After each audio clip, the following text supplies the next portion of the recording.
Tough shit. I was supposed to be responsible for the morals of every girl in this goddamn house. These broads would hump the Leaning Tower of Pisa if they could get up there. We do not do that here at the Mind Your Movies podcast, though. Well, I would if I could get up there, I'll tell you that much. Welcome to the Mind Your Movies podcast, where we hump the Leaning Tower of Pisa and we talk about Black Christmas. That's right. This episode is on Black Christmas. It is coming out on Christmas, so the day after Christmas. Sorry, Boxing Day.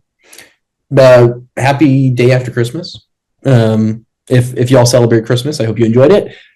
And I'm glad that you're here with us to talk about Black Christmas. This is, of course, the 1974 classic, directed by Bob Clark, written by Roy Moore. Before we get into it, we're also going to be talking about the 2006 remake and the 2019 remake, and we're going to go full spoilers for all of them.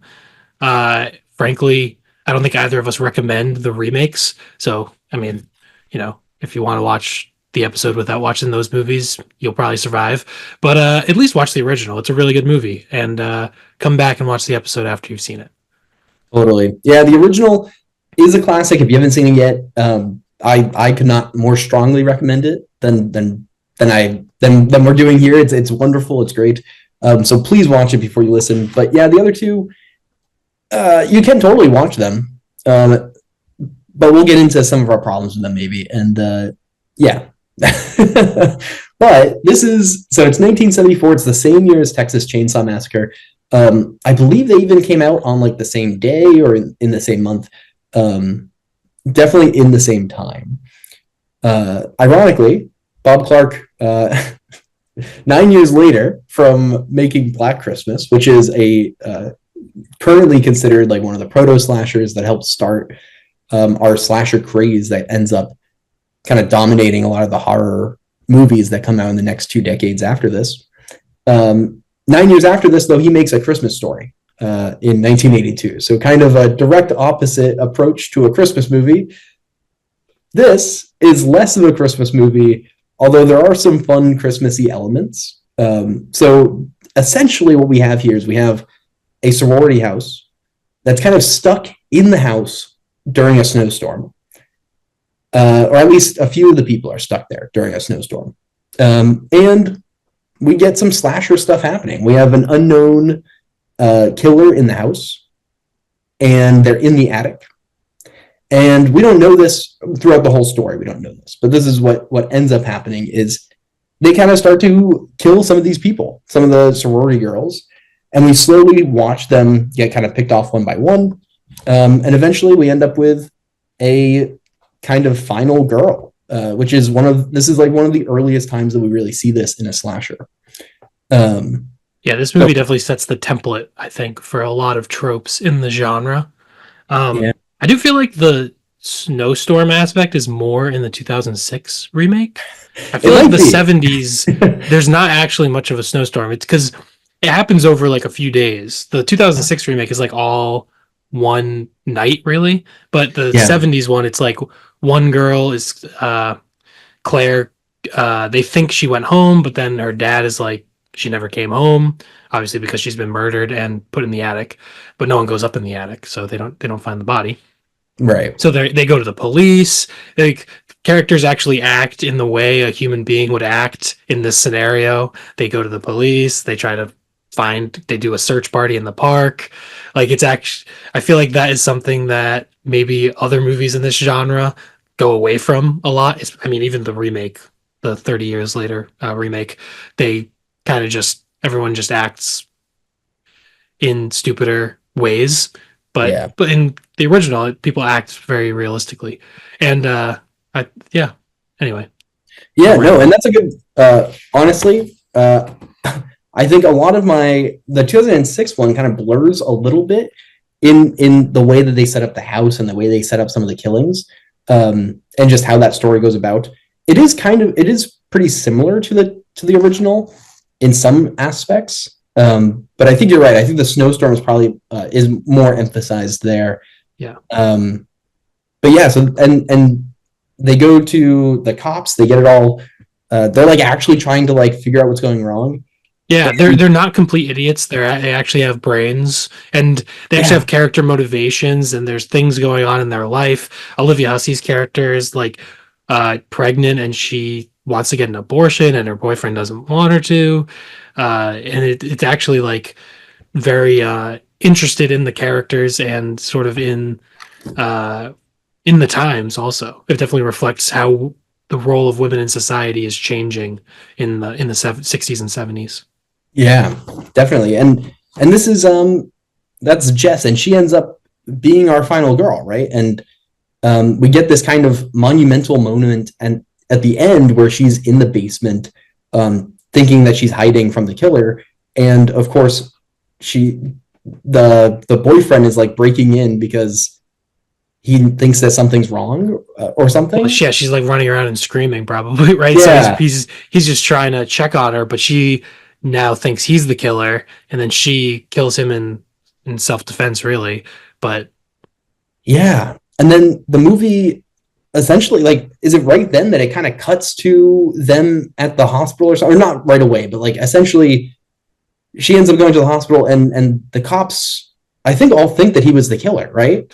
yeah, everyone thinks that he was the killer, and it was him all along. And then at the end, it's sort of just the last shot is just a shot of the house with the dead Claire in the window. I think no one ever Mhm. finds the bodies, and maybe there's I don't know, there's some creepy music or something like that.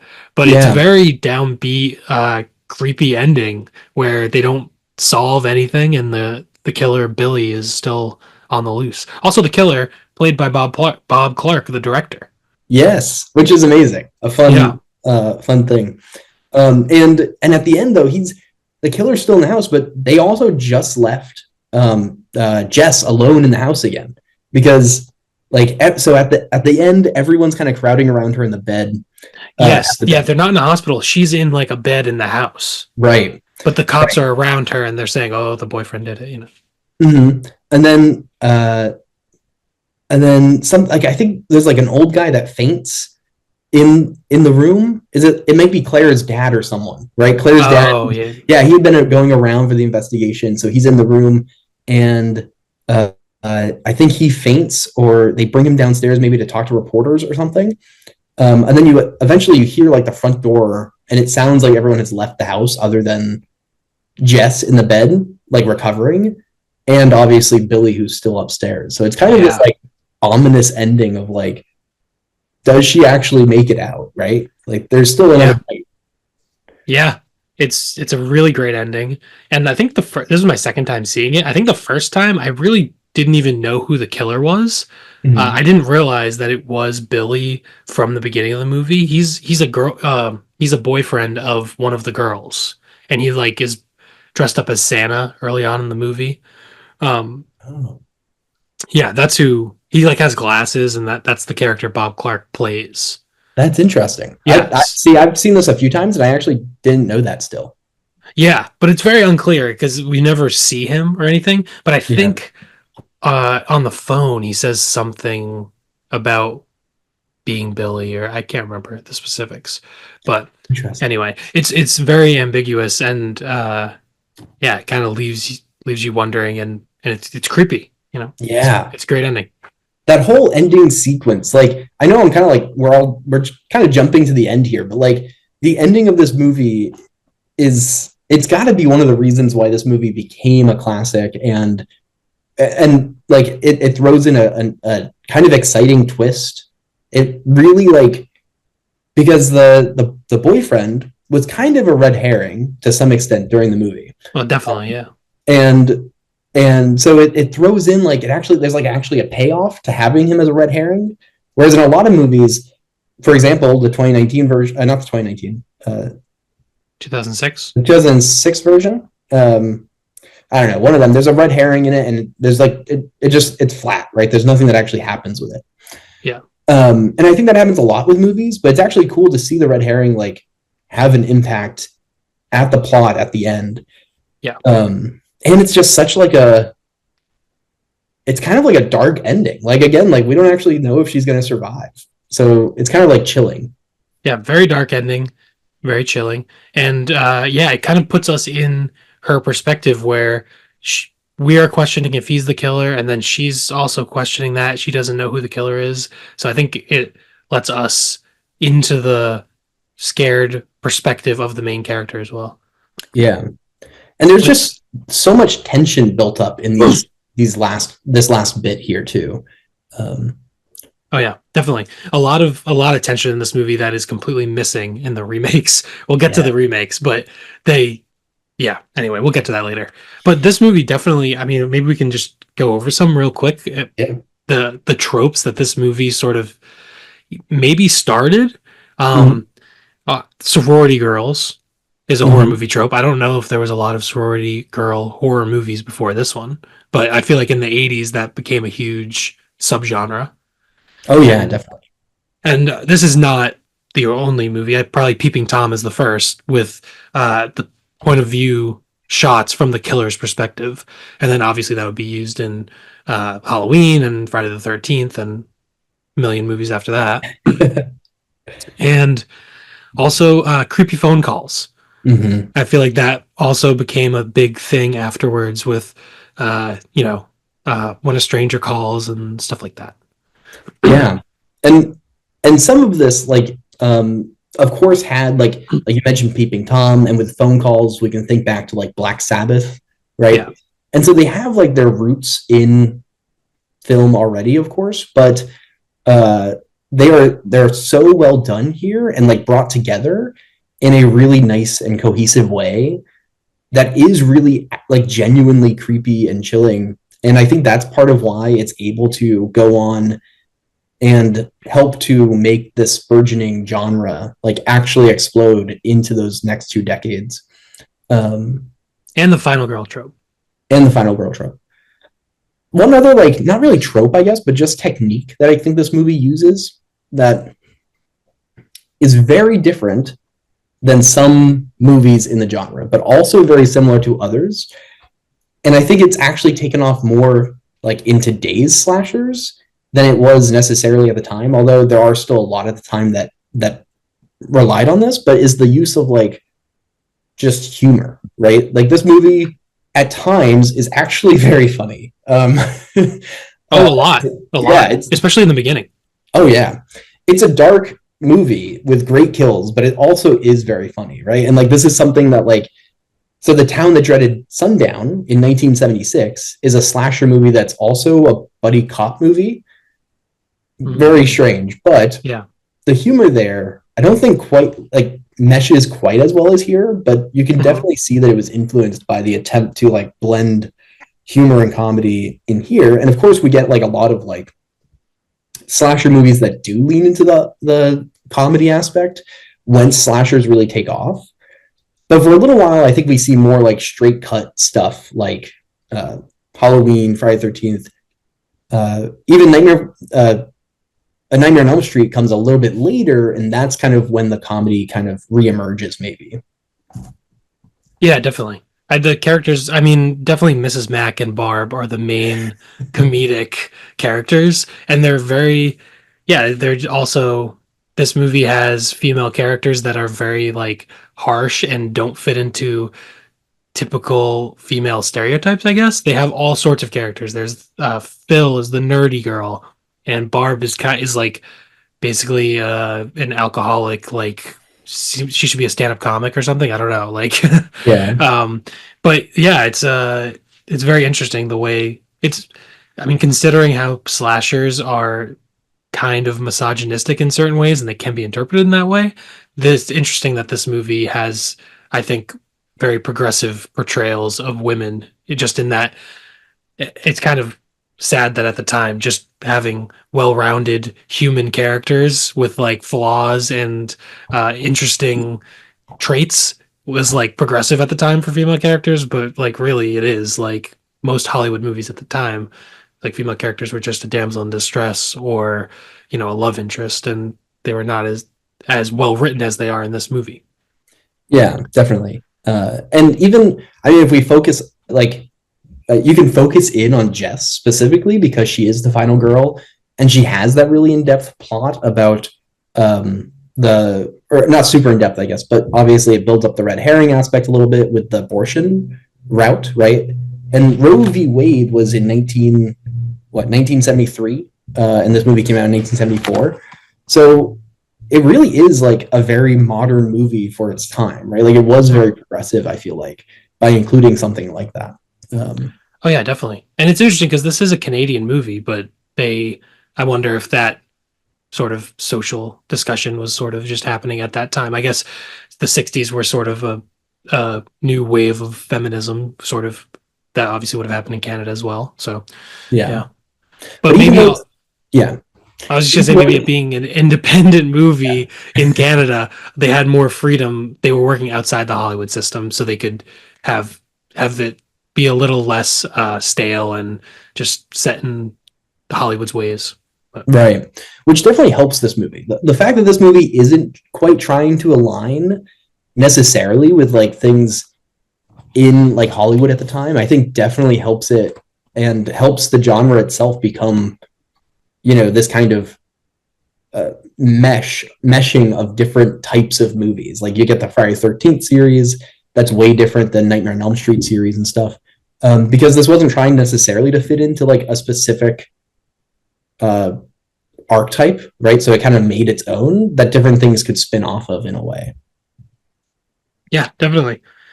So yeah, I mean, also this movie for being a Canadian sort of independent movie has like an incredible cast because it Yeah. has Olivia Hussey, and this is after she was already Juliet in Romeo and Juliet. That was 6 years prior. And then second build is Keir Dullea from 2001: A Space Odyssey, who plays Peter, Mm-hmm. her boyfriend. And then Margot Kidder, who plays Barb, and she would go on to be Lois Lane in the Superman movies. And then at the end, there's John Saxon gets the and in the credits, and John Saxon, and obviously he would go on, Nightmare on Elm Street and Tenebra, and he was in Enter the Dragon like around this time as well, and like just a really stacked cast of just really good actors from the time. Yeah. And not to mention the other people like Andrea Martin and who's the lady who played Mrs. Mack, Marion Waldman. Like Mm-hmm. even the side characters are very just they feel like real people, honestly. Yeah. So yeah. And John Saxon actually made I think was offered this role because he was in the first Giallo film, or at least one of the first Giallo films, The Girl Who Knew Too Much from Oh 1963, or whatever its translation is. But so I think that's kind of why he was approached for this role, or was able to get it. So which is great. I think he's like kind of an iconic person now in the slasher genre. oh yeah, definitely. I didn't know he was in that movie. I haven't seen it because I know there's like two different versions. Like the American version is the Evil Eye, and uh, I don't know, so I haven't watched it. But Yeah, yeah, that makes sense. Yeah, he's definitely a very iconic character actor. yeah. And he One, just, I mean, as always, does a great job in this, of course. But I do have to say one thing in this movie: Keir Dullea, maybe one of the worst haircuts of all time. What is that? What is that mop on his head? It's terrible. That is the worst part of the movie.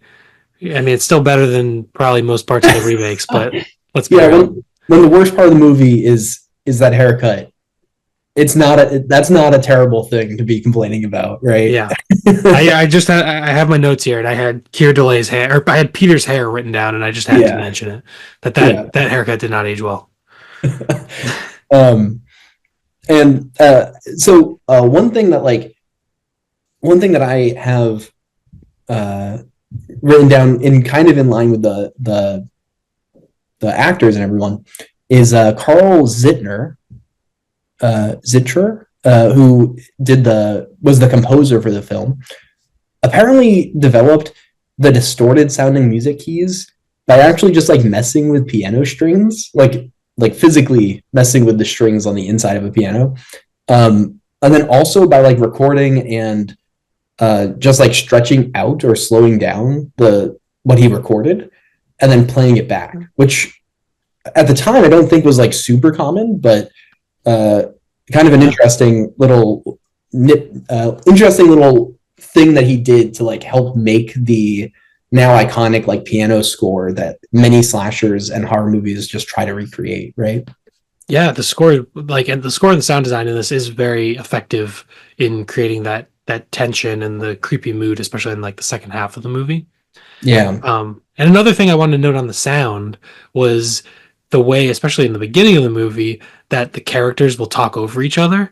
It's like a very 70s, like Robert Altman thing to do, where he would just have his characters talk over each other. And, it's obviously in more classical Hollywood movies, the lines are distinct and you can understand everything.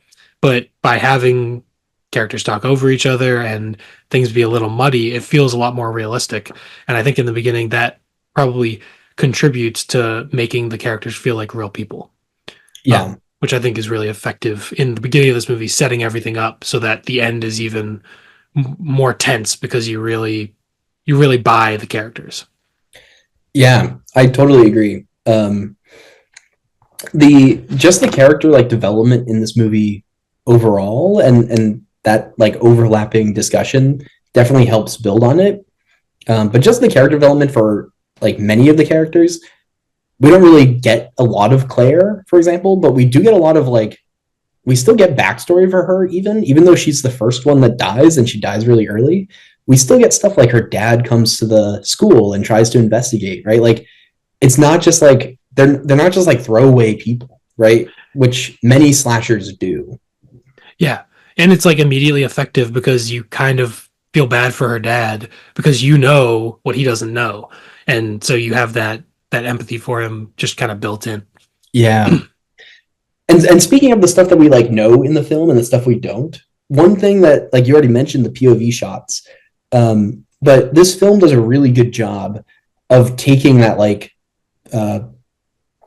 peeping tom and kind of novelty of those POV shots to show us what the killer is doing without showing us who the killer is.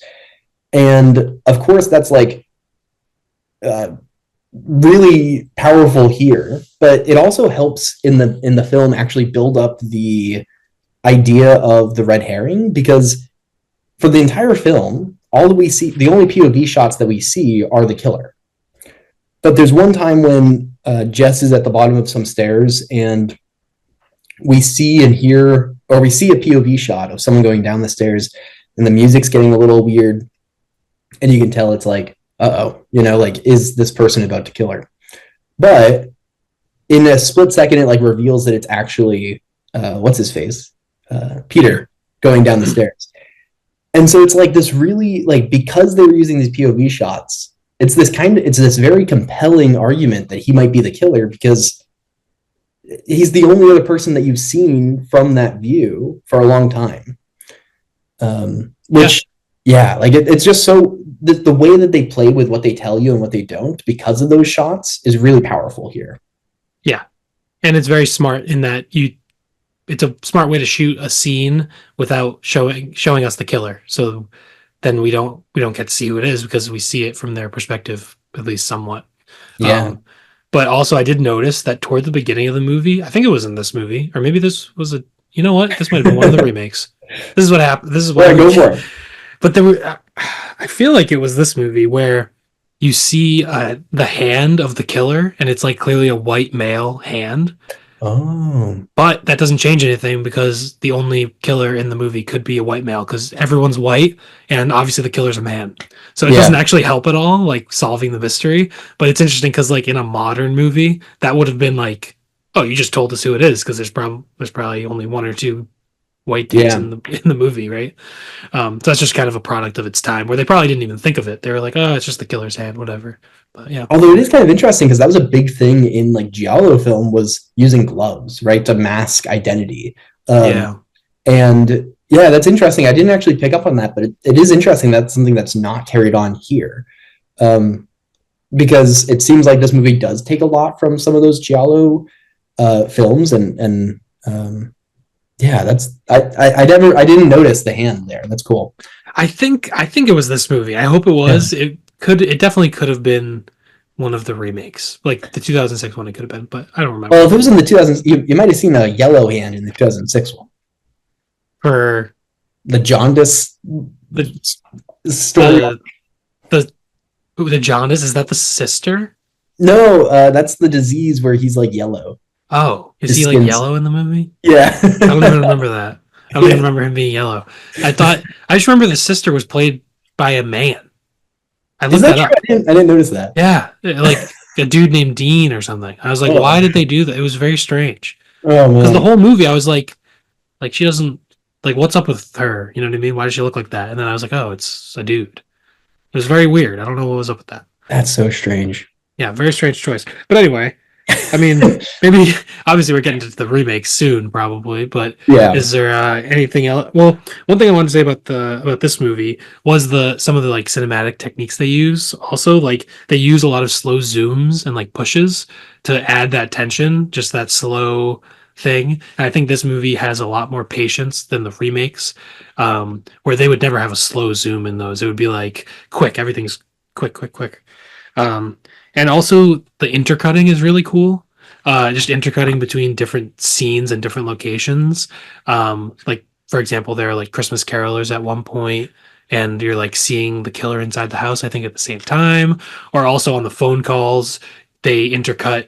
Uh, Jess listening to the phone call, and then the guy actually doing the analog um, phone tracking, which is really cool. Like, obviously, that would never happen today, but it was just kind of cool to see that. That's how that actually worked back then, I guess.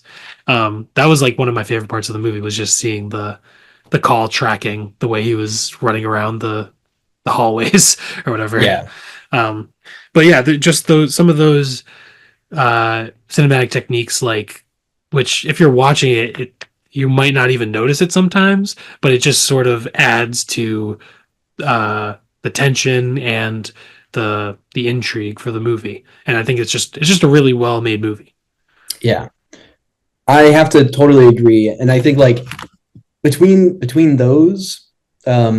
those aspects of just how the movie's made and like the score and the composition of the sound design and everything, like this movie, even if it didn't help to start its uh this like subgenre, right, of slashers, it is still just like a really really good movie. It holds up so well to today, I think, partly because of how well it's made and partly because of some of the very progressive things it was doing at during its time that are still somehow still 50 years later still seen as very progressive things to include in a movie. um, so Well, I yeah, think and oh, no, sorry, I just think I think it definitely holds up. yeah, I agree. And I think also the abortion aspect of the movie, I think that is something that this movie pulls off so much better than the 2019 remake, which tries so hard to address a million different political things. Not a million different, but several political things of the time. But the 2019 one is so I don't know. It just feels like detached from reality. Like it almost feels like someone was like going through Twitter and like reading off buzzwords kind of a thing. Yeah. Whereas this one actually like the abortion topic feels like real people really struggling with this decision and like having real reactions to these things. And it doesn't feel ideological or like they're trying to push a political narrative. Because I'm sure someone who's pro-life would watch this movie and interpret it differently than a person who's pro-choice, right? Mhm. But because they're presenting it realistically, it leaves room for people to make their own judgments and just think about the movie rather than just trying to push a political agenda. And I think that's part of the reason that it's still interesting today because anyone could watch it and still have those questions of, you know, I don't know, about those topics, I guess. Yeah, 100%. In some ways, like the 2019 one, and we'll get to that. I do have a couple more things about this one, but like the 2019 one really wants to be a very feminist movie. And in some ways, this movie kind of feels more feminist, at least in my perspective, in the way that it uh, utilizes the like gives each character their like fully fleshed out stories. We see Claire's dad who comes in even though Claire's already gone. Jess struggles with this very intimate thing with her boyfriend. having an abortion, and of course we end up with her defending herself at the end, right? Which, like, yeah, there's a lot of issues with misogyny in slasher films, of course, but I think that like this one really does feel very authentic in its character portrayals, and all of that just means so much more than what the 2019 one ends up doing, to me. Yeah, 100%. I agree.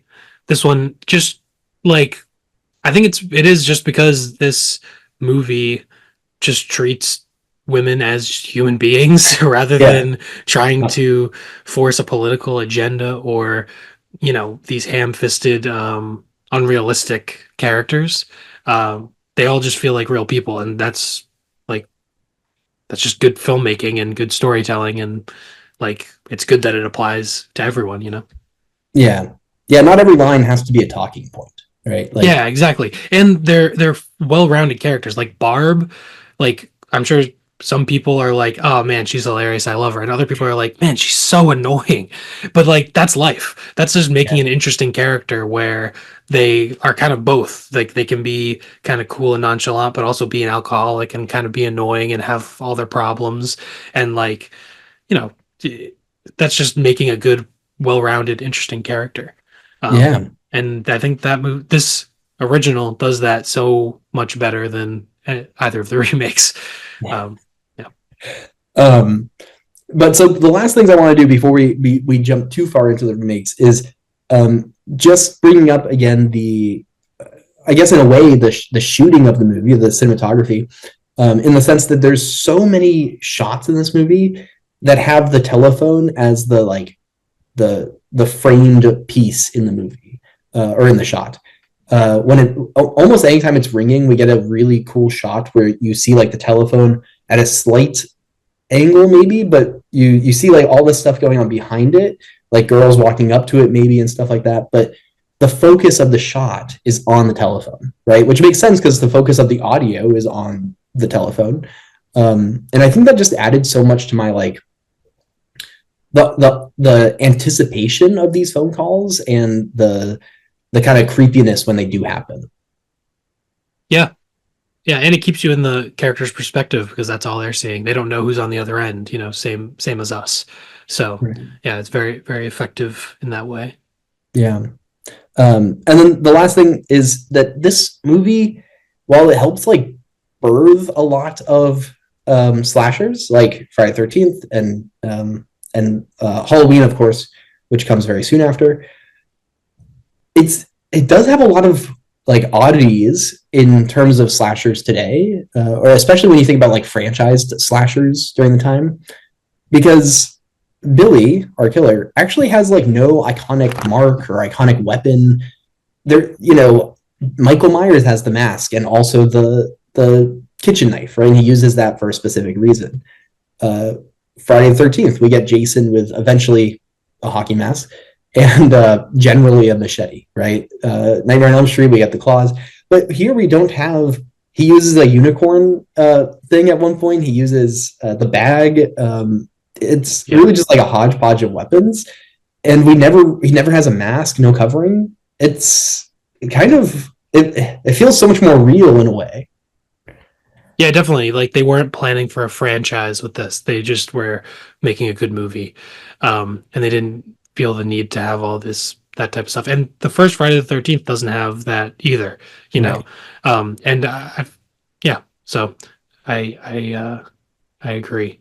I think the maybe the most iconic kill, or at least the most memorable one for me, is Barb's kill with Mm, the unicorn thing, and just the way it's like executed is very like it's a highly stylized kill. It's probably influenced by giallo movies too.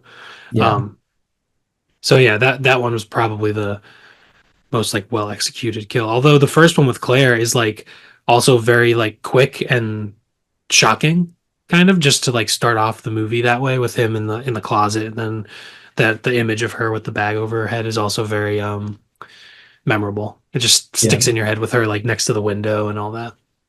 Yeah. Totally.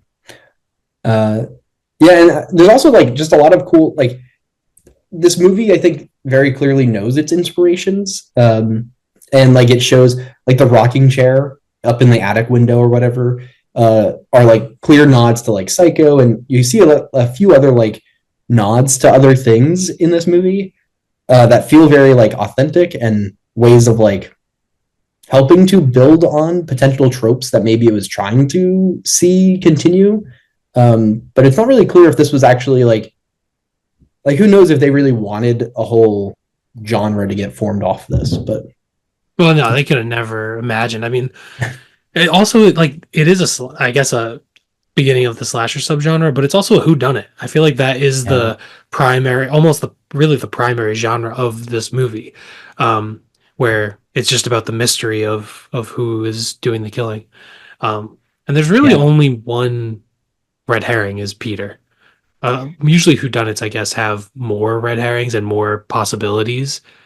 Um, but yeah, but But the yeah, you're totally right, and in a way, it almost feels like it's more influential to sort of the like meta era slashers because of that, which like turned more whodunity compared to like yeah. the franchise slashers, which maybe took a little more inspiration from the contemporary Texas Chainsaw at times. But Yeah, this movie kind of feels more like Scream than Halloween because yeah, Halloween doesn't have that whodunit aspect of it. yeah. Also, if Halloween was more influenced by this movie, Jamie Lee Curtis would not have dropped that knife. She would have kept the knife and she would have fought back. Yeah, Dang, you're right. I that's my biggest pet peeve with Halloween, and I have to bring it up. She drops And the knife. Why did she do that? yeah, You're being chased by a madman. Why would you get him off of you with a knife in your hand and then just drop it and run? Why wouldn't you hold on to the knife? and you know it's so crazy because it really does feel like this movie, the choices that are made throughout the entire movie feel so real. Yeah, Like, man, this movie. So I don't know. This movie just it feels so well made. It feels so um, like like perfectly planned in a way. They even like they find a child's body in the park or something at one point, and yeah, all this stuff just builds up to making a like a really authentic feeling movie. That yeah, again, as we're starting to get into the sequels, is like totally lacking from uh, the next two unfortunately named movies. yeah. So is that for the original? The Do you only have other anything thing else? I realized I never did the ratings here. Oh yeah, So maybe really quickly before we do our ratings here, I can. yeah, So 71% on Rotten Tomatoes, 76% audience score on there, 7.1 on IMDb, and 3.8 on Letterboxd brings it to an average of 7.35. Pretty good. yeah, Definitely high. Uh, I would say pretty reasonable. yeah. Definitely high for this genre. Also, horror movies obviously usually are not as well received by like critics and stuff. Um, but yeah, it's totally understandable why this is has those type of ratings. I personally gave it 3.5 out of 5. That was a really good movie. It holds up, and I definitely see why it's a classic. Yeah, I had to nerd out on this one. I gave it 5 stars. Nice, nice. Hell yeah. There are It, some movies where like it's one of like those pet movies for you. This kind of falls in the category, but it also I think I could defend a 5 star authentic rating on this also. So yeah, no, it's a great movie. There's really no like big flaws with it or anything. There's not like yeah, any nothing like that. It's yeah, it's great.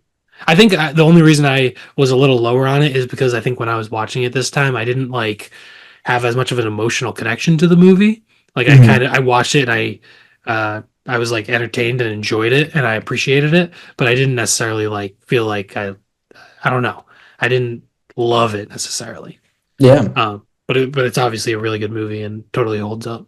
So yeah, also now if we're gonna get into the 2006 version, I think the my biggest difference between the original and the 2006 version is that the 2006 version has no tension.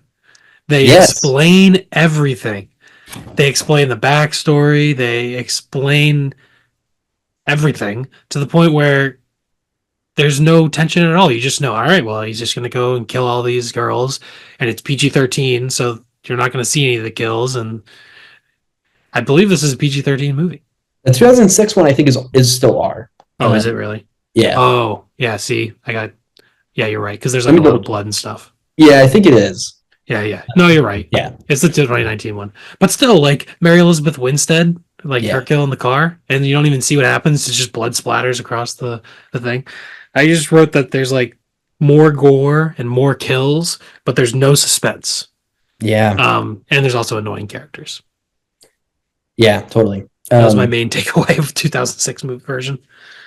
Yeah, my main takeaway is that it feels like very much what I would maybe expect from a 2006 remake for this movie. It has some elements of like Rob Zombie's Halloween from the same era, where like we see all the backstory right away. We have nothing that we get to learn for ourselves. Essentially, there's like one sort of twist, I guess, element that The sister. happens. Yeah, the sister, right? Which is, I guess, kind of a thing, but it's not particularly compelling or interesting, especially because like we actually see a kill before he breaks out of the penitentiary. So like we know that there's got to be someone already at the house because we already saw someone get killed. So Right. if it is him, which we see him kill people to get out of the place, so we know he is also doing it.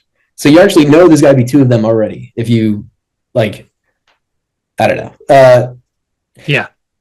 Yeah, it takes away a lot of allure of the killer. Where in the first one, the killer is this unknown, kind of mysterious. There's that whodunit aspect, but you also you never learn much about Billy at all, right?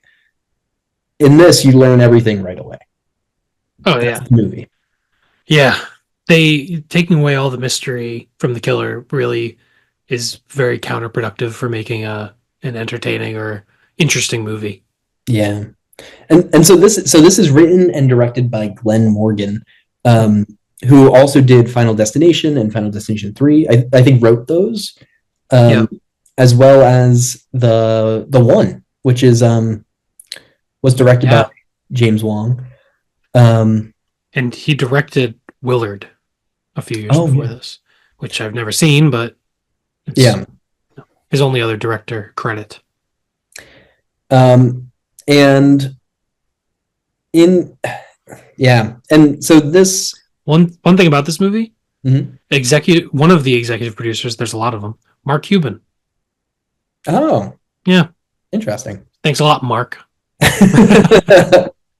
Well, you know what is also interesting is I don't know if he's actually uh, at all like formally credited in this movie, but no, I don't see him on the list. But apparently, Bob Clark kind of gave a seal of approval for this movie, uh, Okay. which is surprising to me, to be honest. But He probably got paid a lot of money.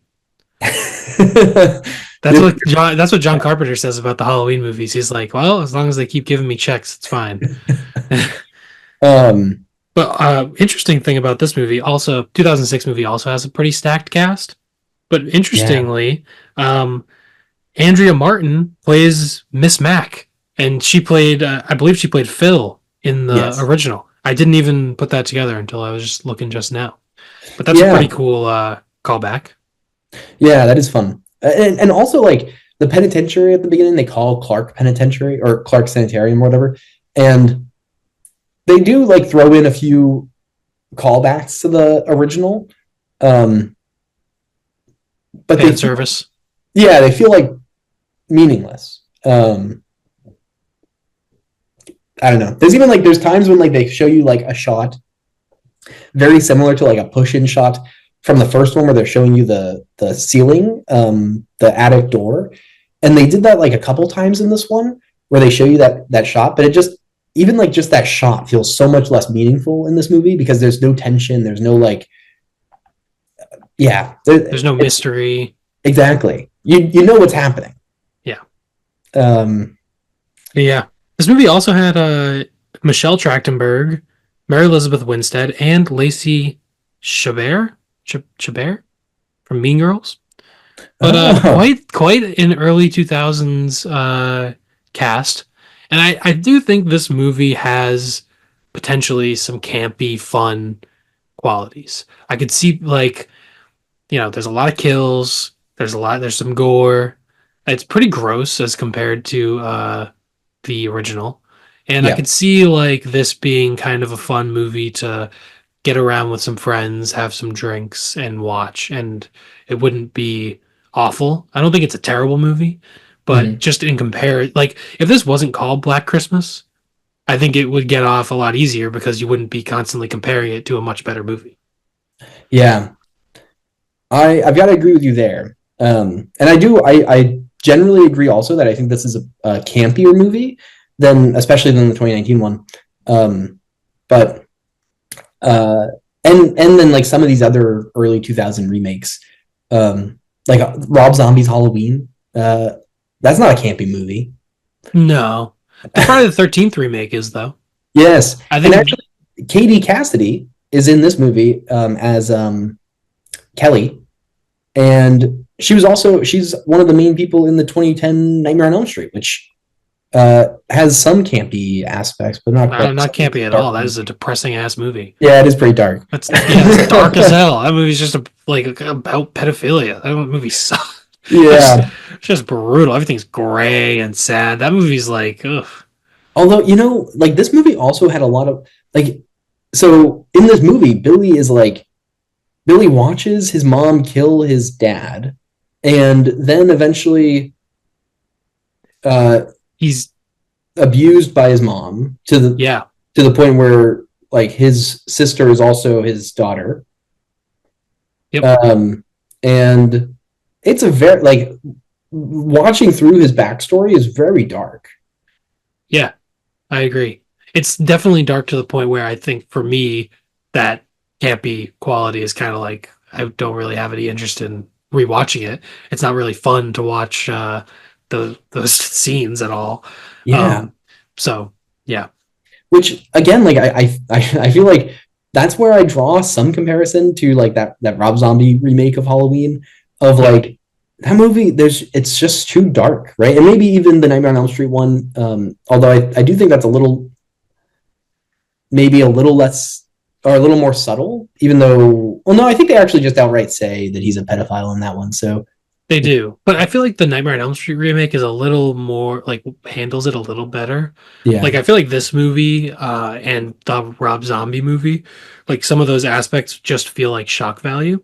yeah, And it's not really like built into a narrative that like gives it I don't know, like I don't know, it just doesn't work. It just ends up feeling off-putting to me, yeah, maybe because it is part of I don't know, like the rest of like it's hard to take the rest of the movie seriously with the way like at one point the killer throws an ice skate at someone and it cuts her head clean off.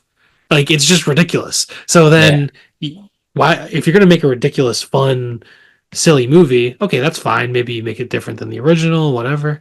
But then to put in these extremely dark scenes that just aren't fun at all, well now the tone is all over the place. yeah. I completely agree with that. Which I think like I can see the value to some people maybe in the campiness of those kills, but in general, I think yeah, the campiness for me, it's a little bit harder for me to find it as campy because like I don't know if I could rewatch some parts of it, right? Like not could I know I could, but like would want to. Like I wouldn't want to grab a beer and just hang out and watch this movie. Yeah, true. Um, Agreed.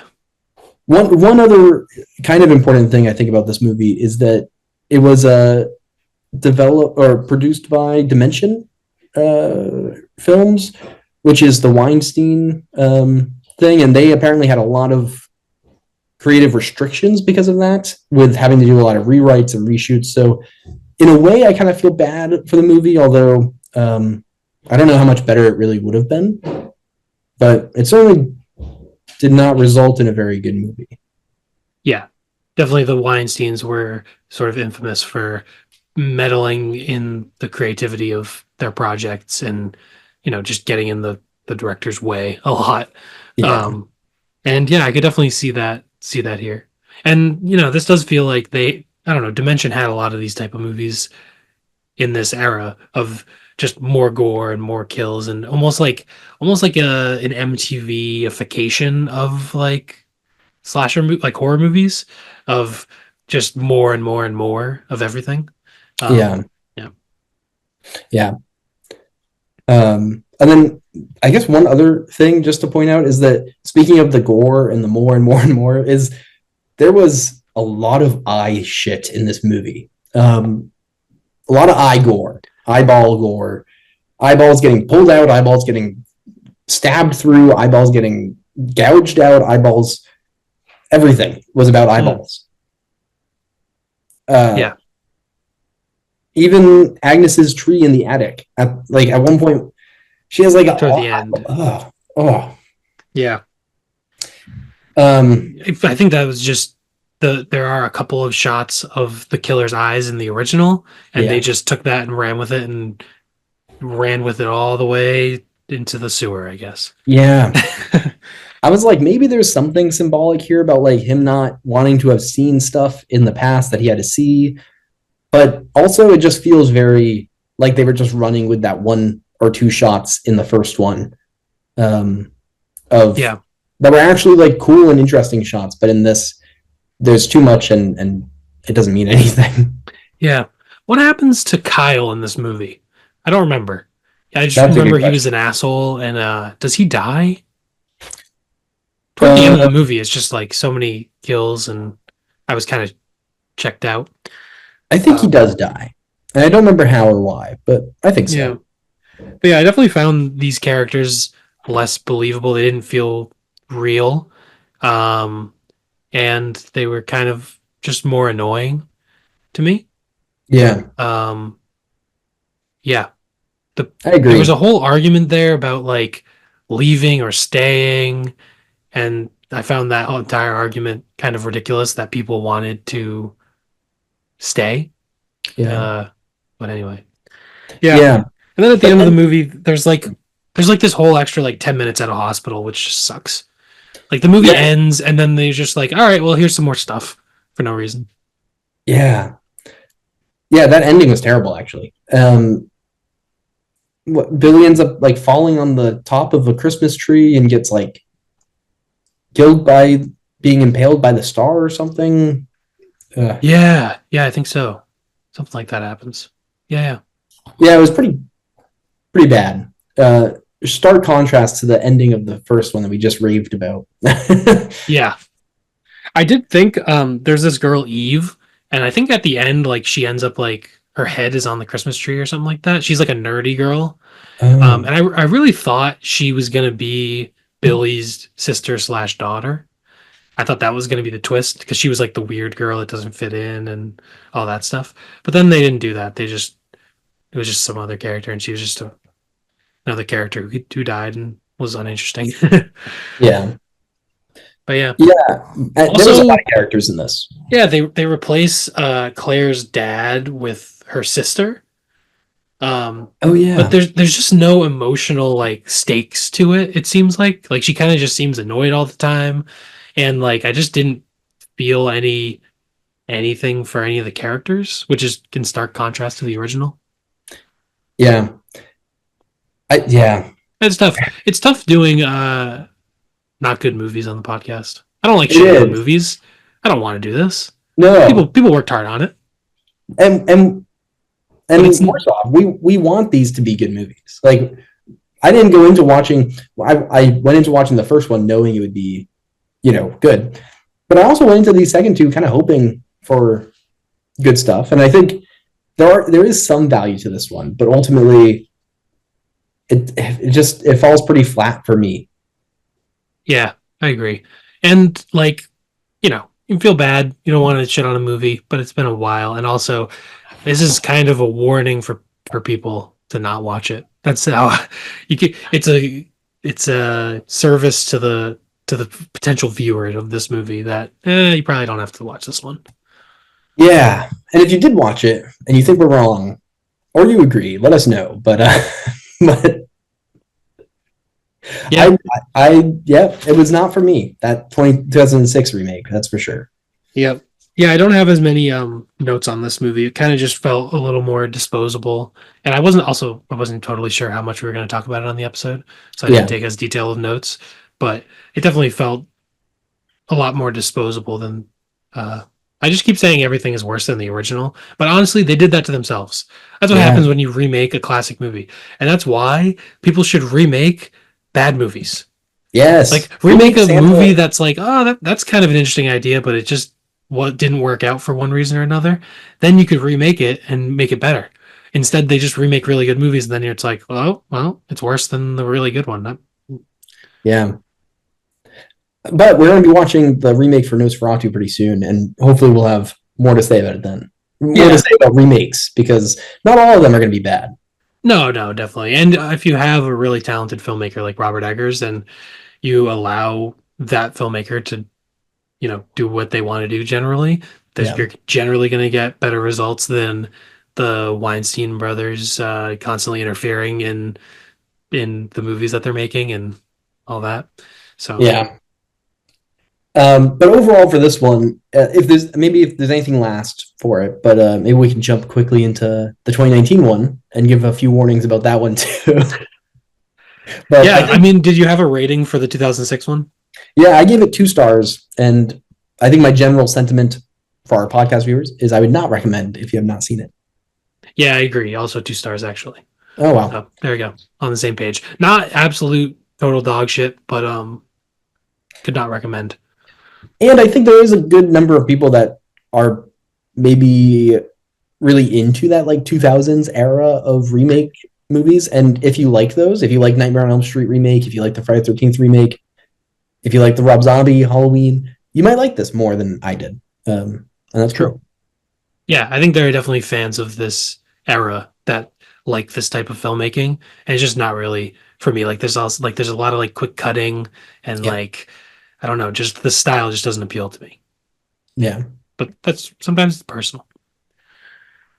But the Um, 2019 movie um is also it so another thing, the 2006 one, the sorority house gets bigger. There's more girls. They just add in a few extra ones. And then the 2019 one, they add in even more. And yeah. then it keeps getting bigger and bigger. And also just the 2000, so the original is set in Bedford, Ontario.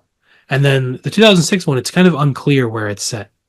Um, and then this one, it's also unclear, but it seems to be like a very prestigious college, maybe in the Mhm. US. I don't know.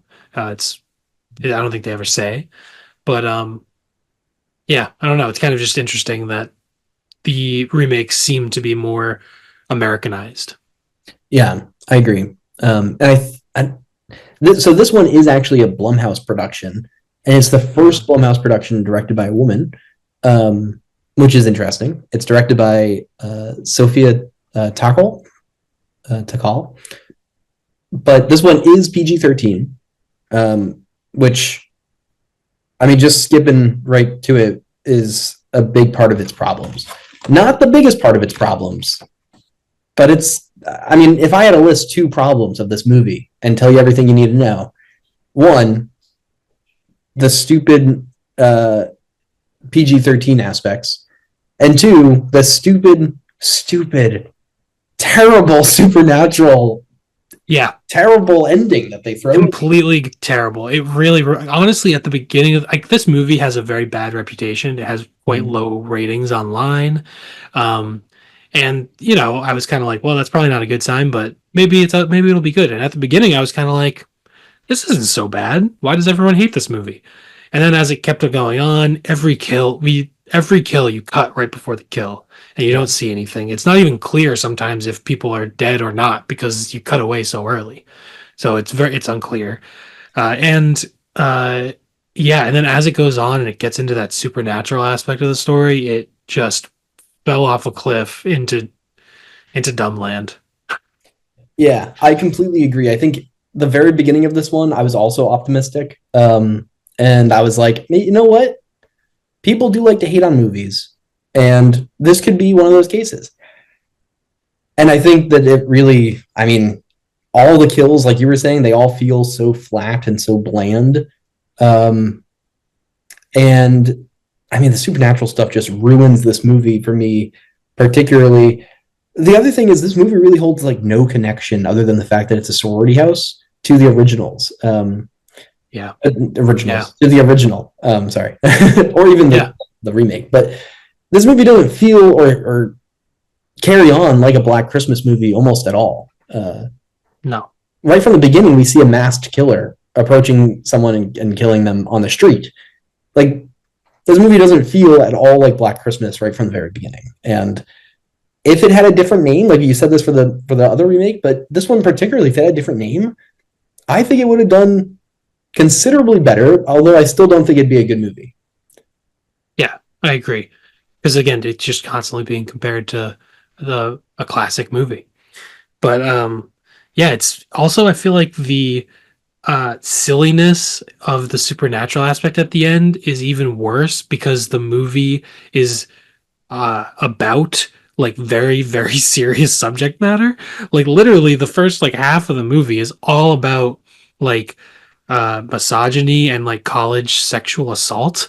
Yeah, And it's like very serious subject matter, and then for the movie to just go in this silly direction was like, I think it just makes it even worse because it's like trying to tackle these very serious like uh issues that you know people really have to deal with in real life, and then to make it so silly almost feels, I don't know, it's not like I'm offended by it, but I could see why someone would be offended by it, you know.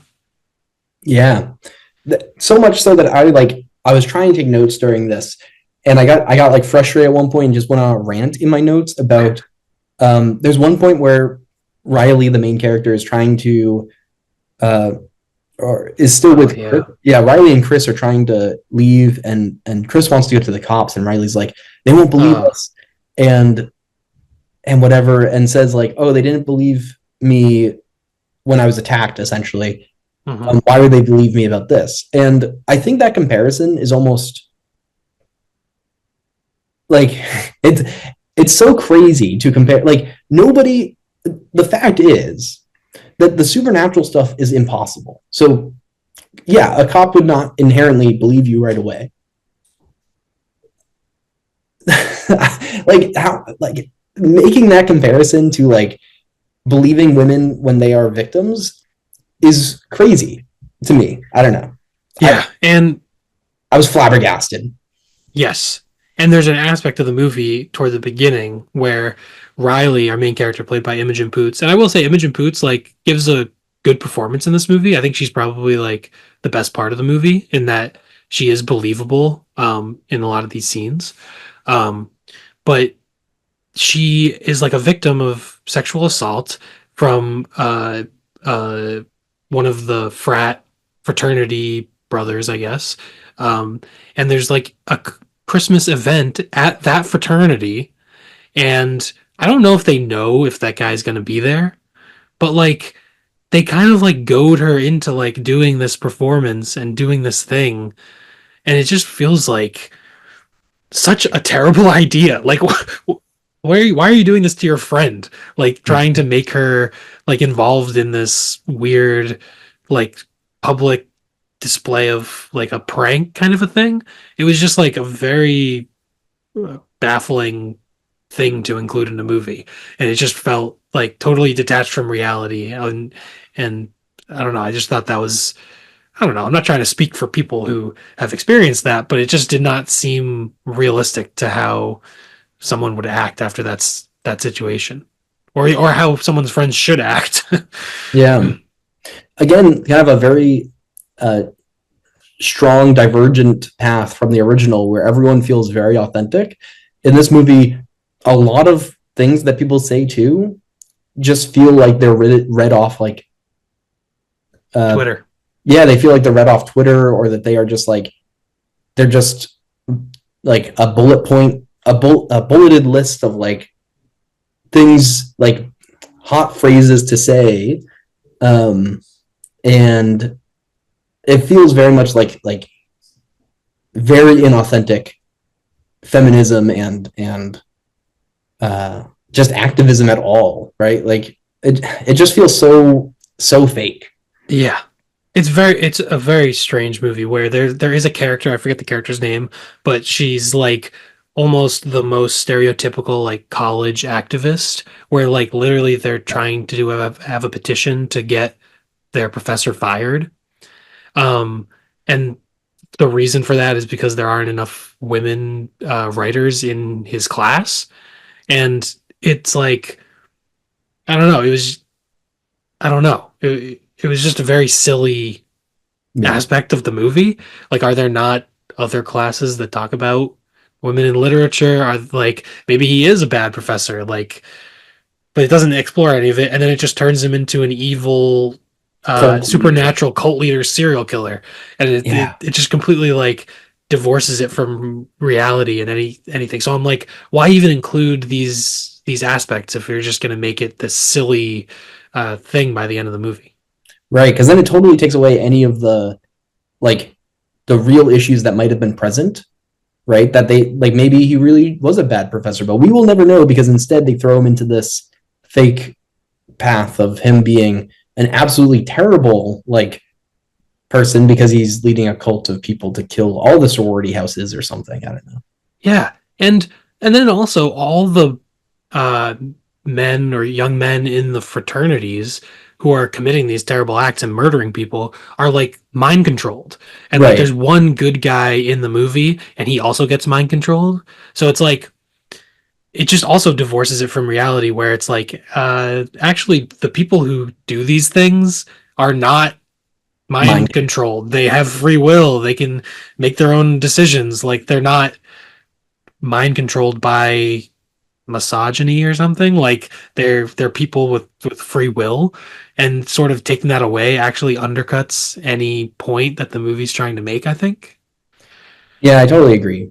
Um, I also found it ironic that in there's this terrible fight scene at the very end, and in that fight scene, once she breaks the statue or whatever, and the guy that's that guy Landon, I think is his name, he becomes unfrozen or mind washed or whatever, and he actually saves Riley. Like she's about to get attacked again, or she is being attacked, and he saves her, and it felt very much the opposite of in the original how Jess saves herself. Um, of course, it actually isn't the killer that she saves herself from, but Yeah, in this, there's but it.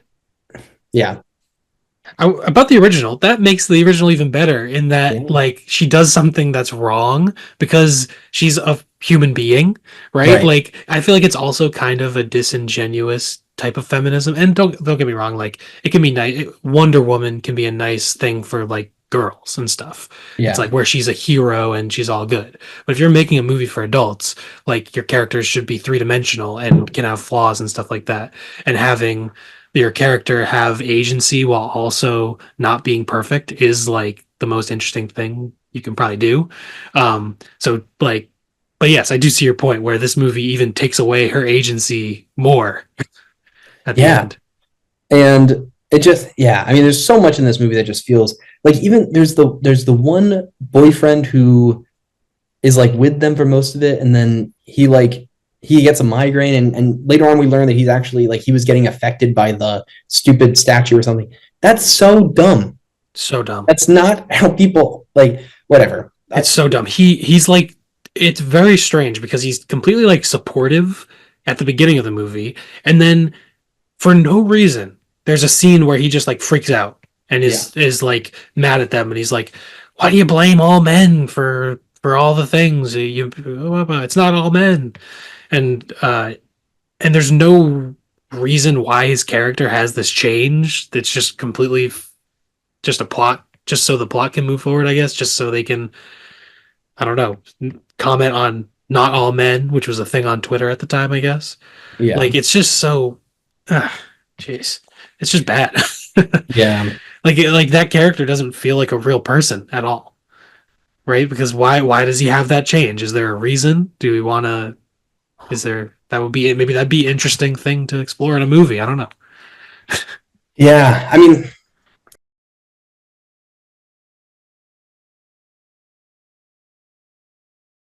this movie sums up as just the supernatural elements ruin anything that was there for me for this one. I don't know. Yeah, agreed. This was not enjoyable for me. I believe I gave it 1 star. I also gave it 1 star, and I would definitely not recommend this one. It didn't even Yeah. look good. Yeah. Well, we had to finish off talking about the remakes, but we do love the original Black Christmas. We hope you guys enjoyed the episode. Merry Christmas to all. Happy holidays to all who celebrate. Find us on Letterboxd and social media and all that, and comment on our stuff and your opinions about the Black Christmas movies. That's right. And join us next time for the original Nosferatu and Metropolis. Yes, and then the week after, Robert Eggers' Nosferatu. We're excited. All right, everyone. Peace out.